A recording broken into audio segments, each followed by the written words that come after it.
Una forcola in legno, un momento di preghiera dei giovani per Papa Francesco alla salute e la messa a disposizione da parte della Diocesi Patriarcato di Venezia di piccoli alloggi per persone in momentanea difficoltà. Sono questi i doni principali che la Diocesi di Venezia e il Patriarca di Venezia, Monsignor Francesco Moraglia, faranno al Santo Padre in occasione della sua visita a Venezia di domenica, visita che vivrà in carcere nell'incontro con l'arte e le detenute uno dei momenti più forti. È un evento straordinario perché si riesce a coniugare la bellezza e l'universalità dell'arte con i valori che la Santa Sede, che la religione, che la spiritualità del committente in qualche modo è in grado di offrire alla popolazione detenuta. Noi vogliamo che queste cellule vitali della società entrino nei nostri istituti penitenziari, ci aiutino alla opera di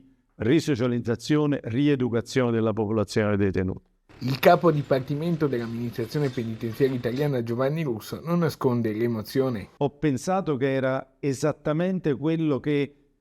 a un cristiano che oggi ha un compito, una missione importante come quella di dirigere l'amministrazione penitenziaria, era un dono che non poteva essere rifiutato, anzi che forse era atteso da tanto tempo. Significa elevare a modello di una nuova visione il trattamento penitenziario per i nostri detenuti. È un evento che farà storia, che già adesso è un unicum in campo mondiale, non solo nella storia dell'esecuzione della pena nel nostro paese, ma anche a livello mondiale, e che troverà il suo,